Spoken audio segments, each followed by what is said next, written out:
السلام علیکم ورحمت الله وبرکاتہ. هغه ښځې چې بنې ورباندې ورغلي دي یا پر بنو باندې دوی ورغلي دي یا ورسره د بعد بنې ورباندې راځي، که دوی غواړي چې د شهیدانو مقام لاسته راوړي، د مجاهدینو مقام لاسته راوړي، نو څه کول دوی ته پکار دي؟ د شهید هغه مقام دی چې مخکې تر قیامت د جنت اجازه ورکول کېږي. یو انبیا علیهم الصلاة والسلام دي، یو شهیدان دي. دا د جنت تر فیصلې له مخه چې خلک جنت ته ننوځي دي، څنګه له دنیا څخه ولاړه دستي د جنت اجازه ورکول کېږي. کله په جنت کې، کله تر راشي عظیم تر سایه لاندې، کله عالم برزخ ته راسي. د شهداو هغه مقام دی. د عبدالله بن مسعود رضی الله تعالی عنه څخه روایت، ان الله تعالی كتب الغیرة علی النساء والجهاد علی الرجال. پر نارینهو جهاد فرض کړی دی، پر ښځو نسته، او په ښځو کې دا غیرت الله پیدا کړی دی چې دا بن نسي برداشتولی، که پر ورځي او که ورباندې راځي. نو د الله جل جلاله رسول فرمایي فمن صبر منهن ایمانا و احتسابا، که دغو زنانو صبر وکړي پر دا بنتو باندې چې ولې پر ما راله یا ولې زه ورباندې ورځم، کان لها مثل اجر الشهید، دغه ښځې ته به الله جل جلاله د شهید مقام ورکړي. علماء کرام فرمایي وایي په ضرائر په بنو کې صبر کول دا جهاد د نفس سره دی. خلک چې نارینه چې د کافر په مقابل کې جهاد کوي او بیا شهید څومره اجر ورکوي، او دوی که چیرې د خپلې بنې زور راوړي او خاوند نه کې زیر، الله جل جلاله به د دغه مجاهد چې په سنګر کې شهید سي د هغه اجر و مقام ورکړي. سبحان الله، دا څومره غټ مقام دی. او په ښځو کې دا عادت ډېر دی، که بن ورباندې ورله او که دا پر بن باندې ورله چې سپین سري کېږي، تر هغه وخته پورې ژوند ټول په ناشکر کې، او چې سپین سري کېږي تر هغه وخته پورې ژوند ټول په ګناه کې وي.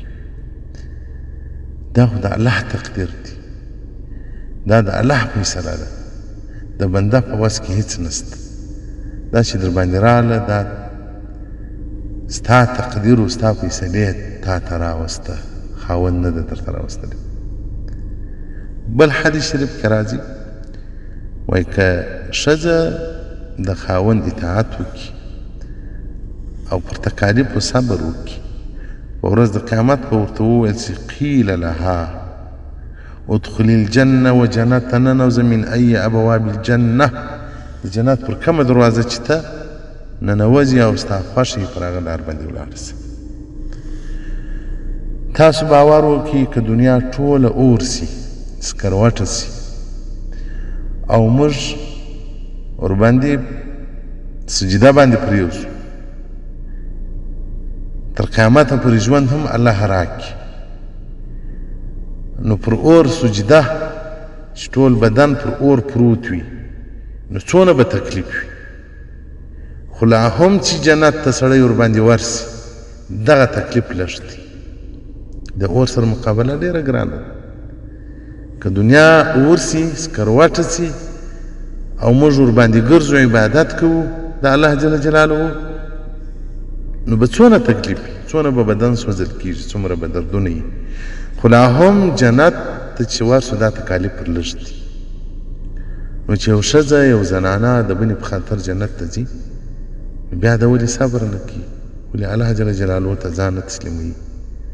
موږ د دنیا په حالاتو خبرېږو، مسلمانانو سره روابط لرو، د نارینهو او د زنانهو سره. د دا بنو په مابینځ کې داسې مشکلات پېښ سوي دي چې حتی یو خاوند راولاړېږي، دوې ښځې دي، دواړه حج ته بیایي، خو دوی دا ټول حج په جنجالو په دعوه سره تېرېږي. نو دلته به د الله جل جلاله څونه ناراضه سوی، محمد رسول الله صلی الله علیه وسلم به څونه ناراضه سوی، او خاوند یې څونه ستړی کړی. یو مولوي صاحب ما ته یې وخت ویلو، مشر ښځه مې حج ته بوت، نو ده چې دوم کوزده کړې، واده اعلان وکړي، یا واده یې کړی و په مشر ښځه، نو چې د حج مناسک خلاص شول بیا مې ورته وویل مال د الله شکر ادا کړه د الله جل جلاله د پر سجده پرېوځه ستا پلرګنۍ امکان نه درلود چې دې حج ته راوستلې وي خو ما د راوستلې دا د الله کور دی دا بلې شي سره ظلم مه کوه آخرت دې خرابېږي زه دې څه کوم ولدي هلته ما ته دې خبرې په طواف کې وکولې هغه عالم د کندهار و د کندهار خلک یې شاکر دي هغه ښځو ته ډېر نرم ګزاره ورسره کوي نو بیا زما وروسته په دې کې فکر شو چې ما د دغه ښځې په آخرت و د حج څه ډول دي او ښځو بیخي مو آخرت خراب دی ستاسو دونه مو آخرت خراب دی خاص بیا د هغه ښځو چې هغه په بنو اخته دي یا بنې ورباندې راغلي دي بیخي مو آخرت خراب دی که آخرت نه کوي سم په میړه کې غیبتونه د میړه څه شکایتونه دا بعضې وخت ما شاګردان پوښتنه وکړي زه یا ښځې پوښتنه راڅه وکړي زه داسې ورته وایم یو شاګرده مو وه میړه یې بله کړې وه خاوند شو کې دې ته فرق نه ورکوه ورسله چې ډېر په تکلیف وه ما ته ژړل میسج راکړی مولي صاحب ما برداشت نه کړي ما دا ستا خاوند ستا مور دی ستا پلار ستا مور پلار چې دا ستا سره ظلم کوي تا وهي ټکوي دي ته څه چم کوي ول ما ته خوند راکوي د مور تر وهلو قربان سم د پلار تر وهلو قربان سم مال والله والله والله العظیم خاوند تر مور تر پلار حقدار دی نو چې د مور دعوه د مور وهل اولاد ته خوند ورکوي چې اولاد اولاد وي هغه وخت بیا موږ پوهېږو چې موږ مور پلار ولاړ شي بیا به موږ ته د دې انداز معلومېږي نو خاوند تر مور پلار حقدار دی احترام یې وکړي د خدای په لحاظ د خپل قبر په لحاظ باندې ما ته ډېر نارې ناره معلوم دي په شکایتو یې خبر یم شکایتونه یې راته کړي دي د هغو ښځو ته یقیني زه حریان یم چې دا ښځې به د جنت مخ هم نه وویني د الله جل جلاله رضا به هم نه وویني له مرګه بعد متصل جهنم ته ځي د خاوند دومره حقوق دي او موږ د خاوند څخه داسې استفاده کوو چې هغه هم الله په ناراضه کړو خاوند ستاسو دپاره جنت او دوزخ دی باره که جنت لاس ته په راوړي که دوزخ حدیث نمبر 18 صفحه نمبر 314 فیض القدیر شرح د جامع الصغیر جلد 2 محترمینو خوندو ډېر کوشش وکړي بند در باندې راغله دا د تقدیر فیصلې دي صحابي محمد رسول الله صلی الله علیه وسلم ته راځي د اکا لور یې خوښه سوې وه ورته دعا راته وکړه چې ما باندې اکا مهربانه سي لور راکړي ماته نه راکړي رسول الله صلی الله علیه وسلم ورته وایي که زه دعا کوم جبریل امین میکائیل اسرافیل عزرائیل علیهم الصلاة والسلام دا ټول ملائکې څلور مقربې ملائکې دعا زما پر دعا امین وایي لا به هم هغه څه درته رسېږي چې تا ته لیکل سوي دا بند ستا په تقدیر کې لیکل سوي ورته نه وي پیدا سوي نو چې راغله بیا ګزاره وکړي دا اوس موږ په قربانو کې یو درېیم واده یې کړی دی نو پر ورور بیان ورته کوو داسې پلان کې څنګه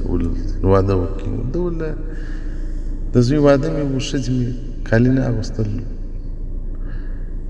ښځو پوښتنه ځینې کړې وه چې ولې دی نو چې زما ځوان مېړه وه بیا به مې اغوستی یم دی ځوان دی نو دغه ناشکري چې ورلې بیا نو اطاعت وکړه بیا نو صبر وکړه دا که اوس یا بله معاینه نه وای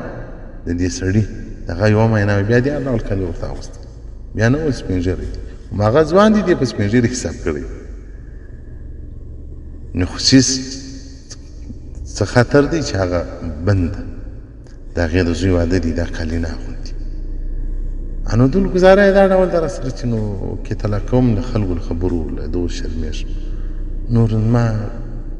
نه د ښځې خوند پر اخیستی دی نه ما د ښځې پر کوم خدمت کړی دی لکه ښځې ته خاوند خدمت کوي مجبور وم درېیم وکړو چې په زنا اخته کېږم درېیم به وکړم ما ښې کړي دي چې ویې کول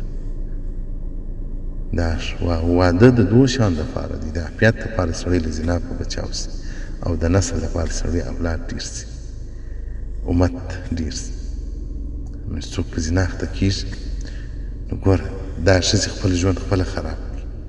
پر دې به درېیمه نه راکړله چې دې ښه ګزاره له خاوند سره کړې وه. دغسې مې بل انډیوال دی چې د اوومه ښځې د اړه او زیره وه هغه درېیمه ورباندې وکول. ښځه دې ته ما داسې مثال لري موږک وایي د غوړو ټیم ته ودرېدی بهرحال غوړي هم خورم بېرته له ټیمه هم راخېږم نو ورغوټه سو. نو دی چې ورغوټه سو ما راکوي ساعت کې غورځېدی کې مردار سو.